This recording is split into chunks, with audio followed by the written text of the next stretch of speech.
Welcome to your favorite YouTube channel, Cartoonist Kayfabe. My name is Ed Piscor. I'm Jim Rugg. We're going to take a look at the secret, unbelievable origin of the X-Men character Bishop. But first, we want to let you guys know that this coming weekend, we're going to be at Heroes Con in Charlotte, North Carolina. We rented a big-ass vehicle, and we're bringing a little bit of everything that we have, man. So look forward to seeing you. If you are below that Mason-Dixon line, you're heading down to Heroes Con. But also, we want to promote Cartoonist Kayfabe Comic Book Christmas in July. This is an initiative that we've put together, started it last year, where we're taking our comic book doubles and our personal comp copies of comics that we had published, and we're taking them around to the local neighborhood, to those free little lending libraries. We're sprinkling comics like Johnny Appleseed around town to hopefully create new comic book readership. And without further ado, Jimmy, can we just jump right into things, man? We're going to take a look at X-Men 282 and 283, first appearance of Bishop. These are absolutely comics that I bought straight off the rack. What's crazy, I was talking to you off camera about this stuff. I picked these up as they came out. Like, some of the ads and stuff were still valid when I picked them up. But I did not pick these up at a comic book store. I picked them up at Hill's department store. But they have direct market corner boxes. Like, for those playing at home who don't know such distinctions, when you would go to a newsstand, a grocery store or something, you would get the UPC box. And when you would go to comic shops, there was no... A lot of comic shops barely had cash registers, man, so they definitely didn't have UPC scanning technologies, so you would just put some kind of kayfabe drawing in there or whatever. So, very curious. Makes me wonder how the department store, got direct market comics. But this was such a sweet spot. 1991, I would be 8, 9 years old. I was a freshman in the way my schools were set up. Middle school was 7, 8, 9, so I was ninth grade. And this is the peak. This is 1991. Is your Jim Lee X-Men would have come out shortly before this. X-Force shortly before X-Men, and it was kind of a arrangement. So you've got Jim Lee on a new X book, Rob Liefeld on X-Force. Whilce Portacio, man, a super hot artist, he gets Uncanny X-Men, which I'd been buying from the beginning of my reading days, and then Larry Stroman going on X Factor. And it was like, they made so much noise, as a whole, like the X books with that move. And I was on board for all of them. Like, all those artists look really good. And at this point, Wills had come off of X Factor. I was reading him on X Factor, and I just dug his stuff. And you can see part of what I like right on this cover. These dudes, the biggest quads in comics. And he would draw all the muscles. They were very exaggerated, but it seemed like, anatomy-wise, he had what Jim Lee had, but then even like almost more OCD about the anatomy. Like, you're getting the teardrop quads, you're getting like all the forearm muscles and stuff like that. And they looked a little bit different. He had his own style, and I was on board. It seemed like it was even more lines than Jim Lee. So let's talk about the humble origins of Bishop. The character, I think it was an editor at Marvel, made the discovery looking through some flea market or something, came across a gang of Electric Company magazines, man.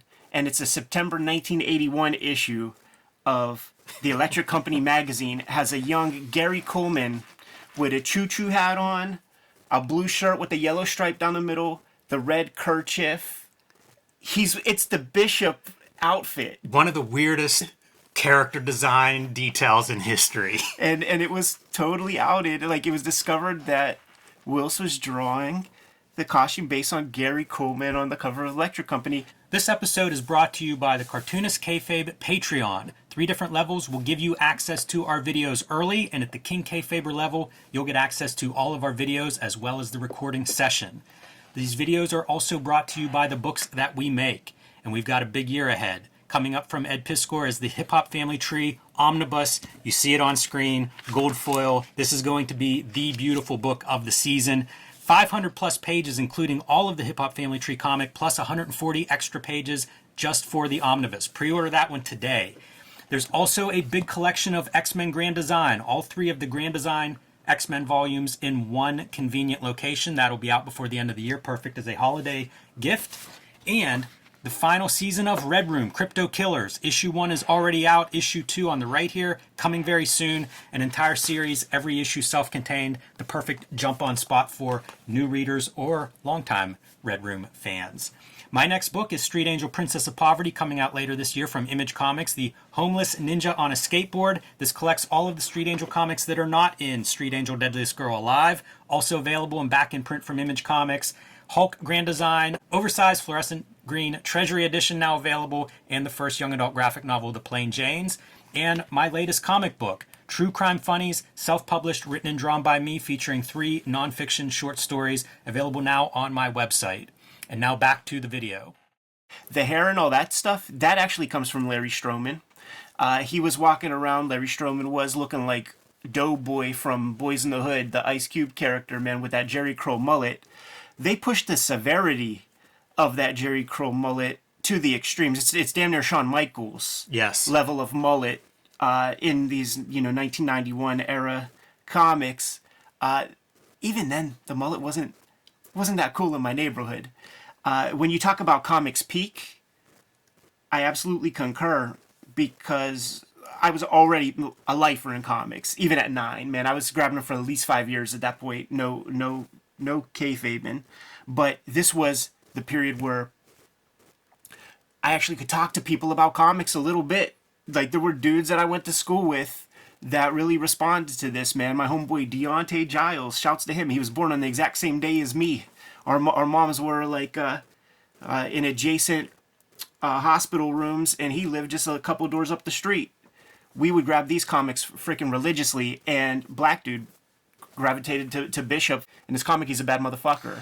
Take no prisoners. This cover sets it up. I mean, those are action figures. That's a toy ad right there on that cover. It's so much of that time period. It's a post the gritty, we're all in overcoats, and it is now like G.I. Joe with guns, as Rob Liefeld might say. Totally. But it was the hottest stuff going. And it's funny that you say that, and I kind of forgot about this. I remember having a dude on my football team borrowed How to Draw Comics the Marvel Way. So it was that comics were like around, you know, they were known and stuff. So this is also post Chris Claremont, like he was going to be the guy, he was going to write both. He was going to write the Wills X-Men, he was going to write the Jim Lee X-Men, but there's a paradigm shift, and the paradigm shift is Jim Lee inspired. It's about bombastic imagery, and characterization is, that's an afterthought. Not important. Yeah, it's and unfortunately it's all done in words. So it makes for a slog to read. On this issue we have the plot is Will Spertaccio, so he's just drawn a bunch of cool drawings. And it's John Byrne who's putting the words into people's mouths. I had no idea until rereading this. For 30 plus years, I thought this was Chris Claremont kind of like wrapping it up. And when I saw John Byrne there, it blew my mind because he kind of channels the Chris Claremont eloquence, that style of writing, which is... I don't know that it's good writing, but it's really distinctly like X-Men. Absolutely, absolutely. And you know what? Reading this, because it's been a long time since I read this, like when I give my spiel about X-Men Grand Design and how, I take the first 300 issues, that's just not true. Like, I take the Claremont stuff, and because it dramatically, it is what it is. It grows into what it is, but it's still the reliable Chris Claremont. And then after Chris Claremont leaves, the gulf between the writing is so dramatic because these guys are not writing in their own voices. They're doing Chris Claremont cosplay. And the John Byrne thing specifically, it feels like a cuckold maneuver. Like they had their own frictions on X-Men and things. And as soon as Chris Claremont goes away, like John Byrne's there to fuck the wife. You know what I'm saying? Like I think there's calculation in that. But it was a big if you have to replace Chris Claremont at this time, if you're Bob Harris and it's like, man, we got to figure this out. Byrne's about the best guy you could come up with. There's so much history there. It was news, and I think he only fills in, he writes like a couple of issues. Yeah. It doesn't go anywhere, but if you guys remember our Wizard coverage, it was big news. Yeah. Byrne was coming back to X-Men. It doesn't last, but it's the best you could hope for like trying to replace Chris Claremont. Look at those storm legs. I will also note here, Tom Warzakowski on letters, who we've talked about a lot being important visually for X-Men. The next issue that we'll also look at, there are 2 letters. Tom's on there and somebody else is on there because I don't know if it's Deadline or what, but you can feel the difference. There are pages where it does not look like Warzakowski and it kind of feels like X-Men fill-in. It's that same letterer who does so much of the West Coast lettering. They do the Monkey Man O'Brien lettering. Yeah, I'm not, saying good or bad, but not Tom Warzakowski, and that stuff's so distinct, the way he sort of has a balance and the way he trims out those dense scripts that I associate with X-Men of this era. So the story, here we go, guys, the story. The X-Men had a fight with some Sentinels, and supposedly Jean Grey is dead, but she's not dead. Her mind got transferred into another body, into Emma Frost, who's dead, but she's not dead. And she's in the clutches of this Trevor Fitzroy, who, man, I wonder if Gary Oldman played a character like that up to this point, because I feel like I've seen him adorn that sort of attire 1 or 2 times in a role. But this feels like a distinctly West Coast inspired character. You'll see New York dudes coming up with that character right there with that goofy hair. That's an art dude. Yeah, there's a new generation here. Wilson, Jim Lee, and these guys, they're young. They don't have 20 years of experience. They've got 5. Yes, and for all the ribbon that we do with Kayfabe and Scott Jobdell and stuff, John Byrne, it is a big ask to have these pages turned in. I tried to separate, words from pictures and imagine I am the writer and I'm getting sent these pages. There's no storytelling on any page. There's no story being told visually, really. Here's a little story. Get a little something.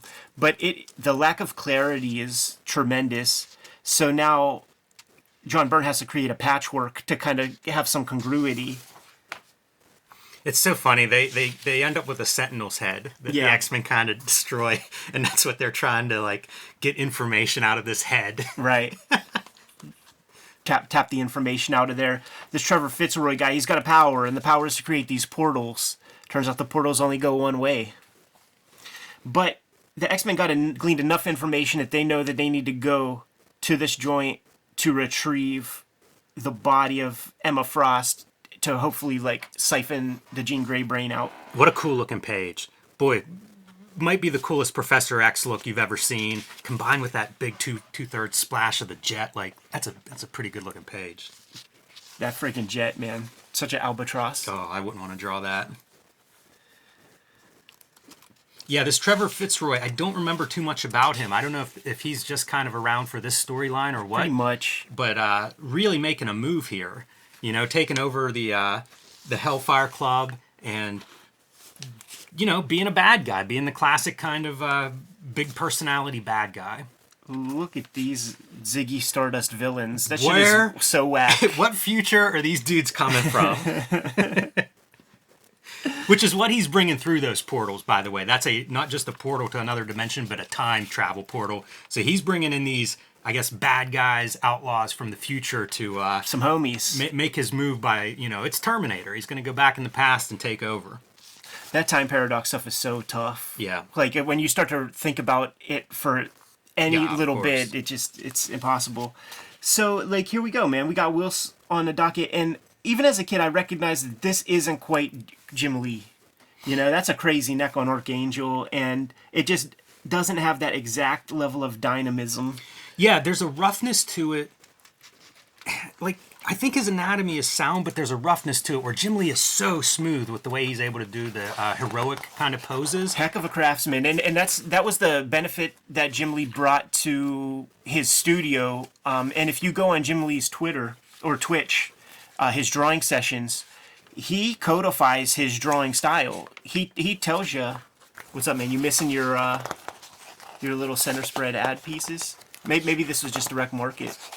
You know what, man? We've got different... Yeah, that's a whole insert that you have. I don't know if that's worth making note of, but if you look, all those ads you're showing are... this is my page, they're all missing. So that may have been a direct market. That might have even been a repackaging. You know how sometimes army bases would have an extra insert put in? Yeah. It could be something like that. It was going to another outlet, so let's sell even more advertising for it. Yeah, sorry, not to hijack stuff. Yeah, what were we talking about? Just that comparison of the Jim Lee and the Wills styles and all that superhero stuff. But we are going to get into it, and I like all of this. You know what we were talking about? We were talking about the way that Jim Lee like codifies his drawing. Like when you watch his Twitch, he's so clear about like, okay, when you draw a head at this angle, you do this. He can break it down as a craftsman, as a teachable skill, and then he's got all those underlings who learn from him and who have his kind of style because they internalize that stuff. Watched him like a hawk in that studio. He broke that shit down, and they took heed to that advice. I wonder if he was going through the studio like you think of Joe Kubert, put the tracing paper on and show like, no, do a head this way. Right. I wonder if he was doing some of that stuff hands-on at the drawing tables as he would go through the studio. And you get to see like, the last page was a bunch of action, so you get to see Wills kind of doing the action and managing the teams. You always hear about how it's much harder to do a team book than Spider-Man or Punisher. Right. These pages start to illustrate why. When you've got 4 or 5 characters engaging in combat, drawing them all in these different perspective planes, like it's a lot. One of the things that we learned from our more recent Rob Liefeld conversations is, or actually I think it might have been Youngblood 6 when we were talking about acquiring Danny Miki, discovering that Danny Miki was assistant to Art T-Bear around this era. So there might be some Miki hand on some of the backgrounds and stuff, though there is very little background to be seen anywhere. Well, another casualty of having a team, in the foreground. When you've got 4 or 5 people fighting another 4 or 5 people, something's got to give. It makes it a cinch, like Wills and Jim Lee, like they focus all of their attention on the figures, and then you do like energy backgrounds and things. Look at the double lighting on those traps. That is you could have a whole video on the anatomy of that guy's back. It's almost a Punisher skull. This is an X-Men for a new era, so Fitzroy, he's got a body count already. You know what is funny about this? I was looking at Storm when we see her, and I was thinking of Billy Tucci's She costume with the shoulder pads. Fitzroy has the same shoulder pads. Yeah, it's just chaos. Thick-ass neck on that Colossus. Colossus is huge.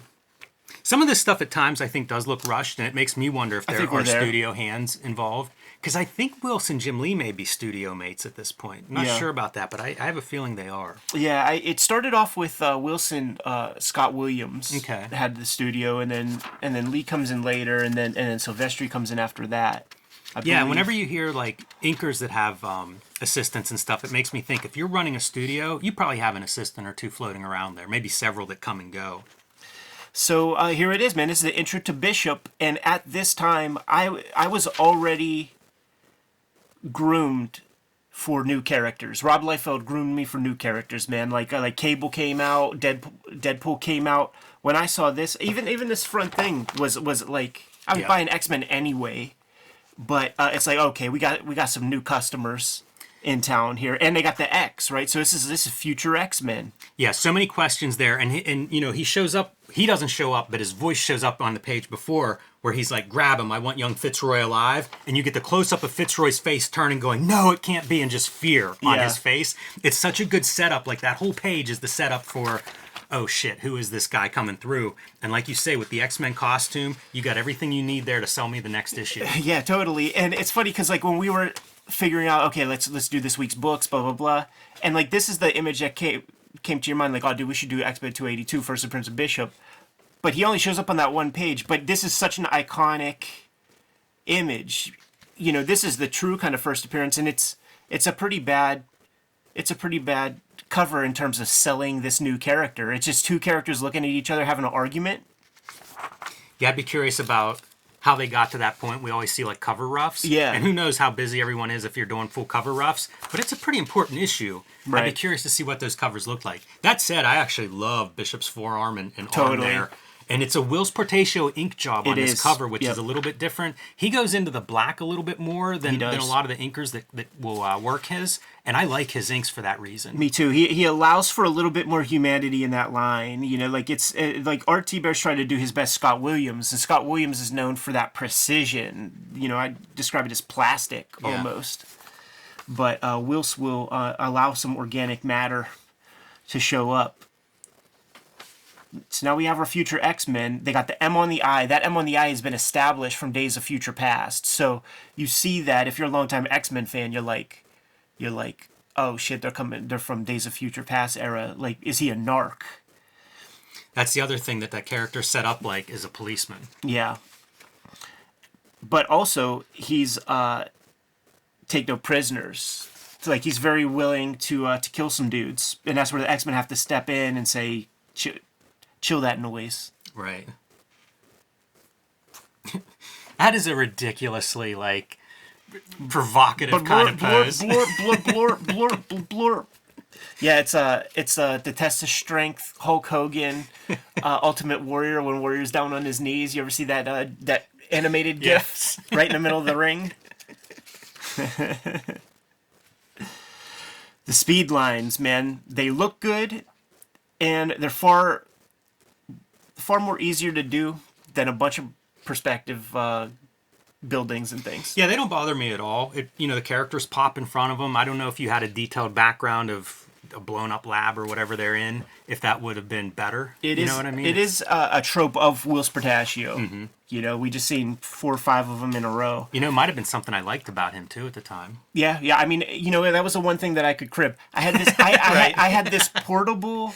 My first drawing board. It was a plastic thing that had like a little sort of bevel, a little hole, whatever, and a little plastic T-square that could go all around.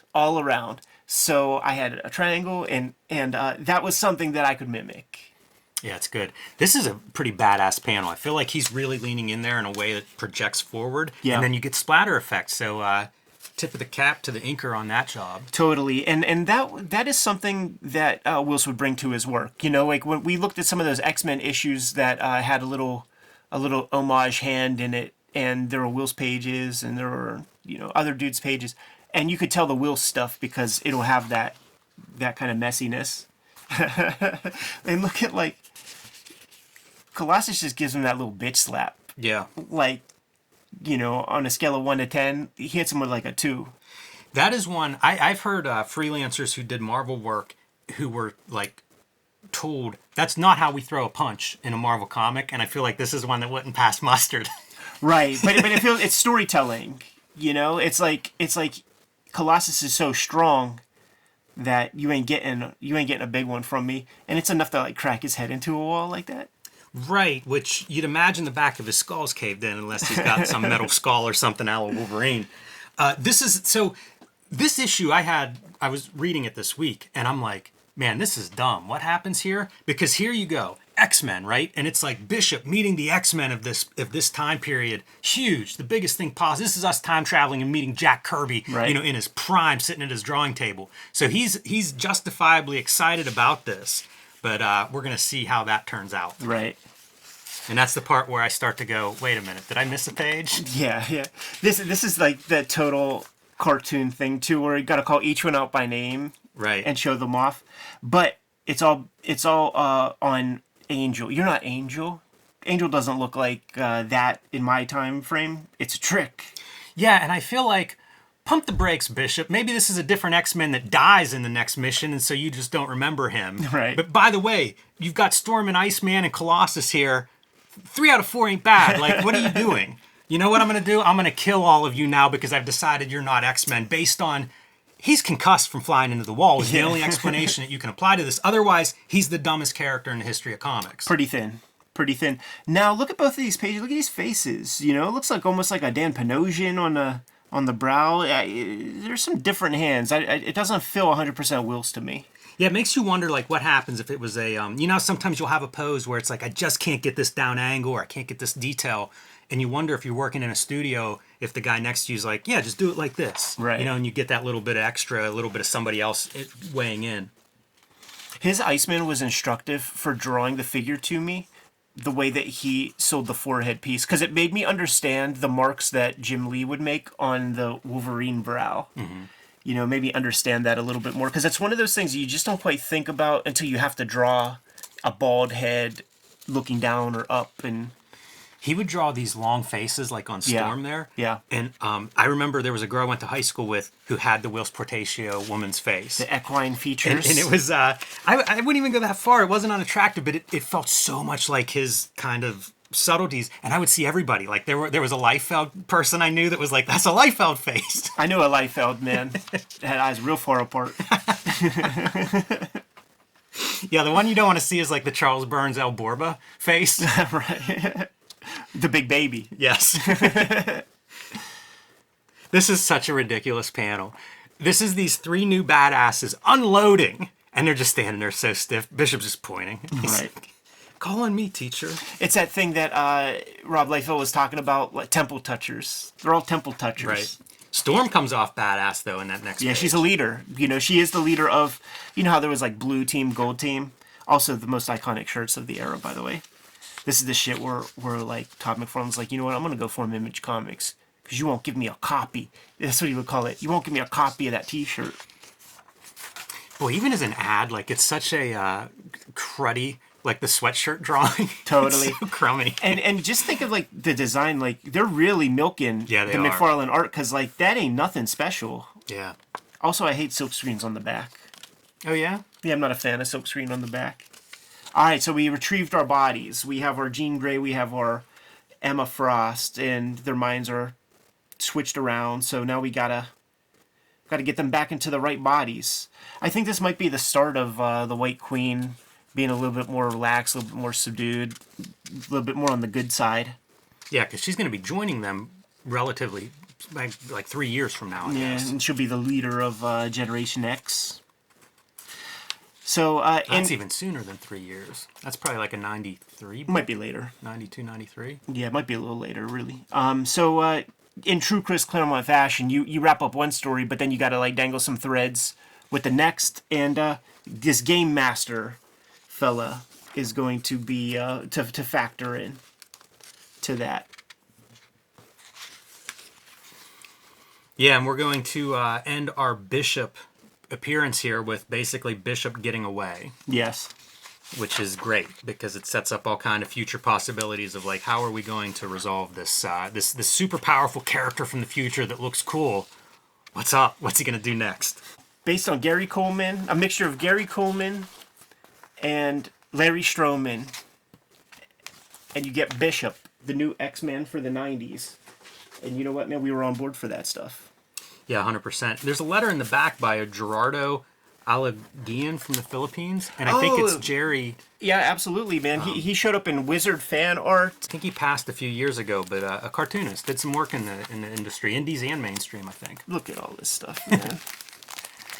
This is funny because I'm going to check out here pretty soon. You're going to see a page. I love this cover too. It's a good one, man. You know what this stuff is to me? I'm man? gone by. I'm gone here. This is, if you can't be with the one you love the one you're with, Jimmy. And I stuck with it. It was the only constant I had in my mind, in my young life, in terms of comics. You know what's funny is you talk about Bishop. He's on every cover. Yes. Like those last 20 covers that you flipped, like he's on all of them. Yeah, they man. were pushing him. And not anymore. Dude, these John Romita Jr. did a good Bishop. he did a good run here, because it was his style. This is like when I really started kind of getting more excited about That's a them. cool cover. I love that concept of like the old character, new character. This would be around X-Men issue 30, where Scott and Jean get married. Like this shit is like so burnt into my mind. Is Romita Jr.? I didn't realize he did that many issues. That's a big run. Like a year's worth, and then it jumps right into Joe Mad. Joe Mad pops right in, and like when Joe Mad comes on, it oscillates. It's like this might be a Roger Cruz, yeah. And then we did this one with Brian Lee O'Malley. And then when Joe Mad comes on, here's the thing, dude. These X-Men, the art style changes. It's now Joe Mad inspired X-Men, but the writing never becomes anything but Chris Claremont cosplay. It's so hard to follow something like Claire. I mean, you write a character for 15 years, it's your character. You're always, people, if they're trying to be true to that character, are always going to have to go back to that source. This is a good cover. We're going to have to do like an overview of Joe Mad's X-Men, because like I have almost all of it. It'd be interesting to do the end of his run. You know, like we've looked at some of the early issues. It'd be kind of neat to see how it wraps up. That's an amazing contrast when you think of like the Jim Lee X-Men cover as being that kind of fooled out, you know, multi-cover. He changes the game, and look at that pose, man. He's solid. That's pretty fun too, because they would play, you know, the baseballs Softball. and the basketball games and stuff like that over the years. Chris Claremont cosplay, I'm telling you. That's what this shit is. But you see him getting more and more into his style. Here's the we're getting into the Ninja Scroll issues. Like maybe this will be a good app. That could be really cool. The I've Ninja never Scroll read those, apps. so that would be new for me. Look at this stuff, dude. I still stick with it, man. It's so hard for me to like look at a cover like this and discern anything. Like I can't tell you what kind of story's happening. You know, we're not in just the pinups on the cover stage, but also like I have no idea. I'm such an old. This is my old man. Like I don't know what this style means. It's a good gladiator. Looks like that's a character he's well built for. Yeah. But you know, once Joe Mad came on, I would just had to see what he was up to. You know, like his art was revolutionary for. Does he do Spider-Man? Is that a Joe Mad issue? That previous issue? Yeah. Because I feel like, you know, I would love to see all those dudes do a Spider-Man run. You know what I mean? Like that's pretty cool looking. You can see the Ed McGuinness with the thick lines. Definitely. But Spider-Man's such a good character for that kind of style, I think. And in a way, we miss that, you know. I'm missing issue 350, and that's a Steve Siegel hit me up when I showed off that one X-Men piece I drew with the four tiers of X-Men. And he was like, "Dude, I wrote one of those into X-Men 350 because I wanted to see Joe Mad draw something like that." That's good. That's good. You have to track that down. Do you think it's in a different box? I don't have it. Out? Oh, really? Yeah, for some reason that's like the one that I don't have, and then I just fall off. I'm just done.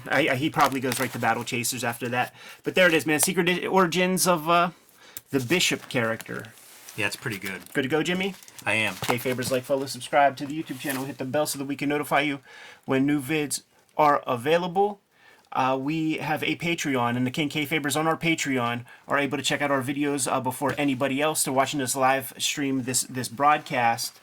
We're going to be at Heroes Con this coming weekend, and we are promoting Cartoonist Kayfabe Comic Book Christmas in July, which is our effort to create more comic book readership. And the way that we're doing that is by taking our comic book doubles, we're taking our comp copies that we've gotten from the publisher, we are dumping those into the free little lending libraries around our neighborhood and in our fair cities. We encourage you to do so as well. This is the second time we're doing it. Last year we had thousands of people participate. I'd like tens of thousands of people to participate this year. Yes. But the vids are brought to you by the books that we make.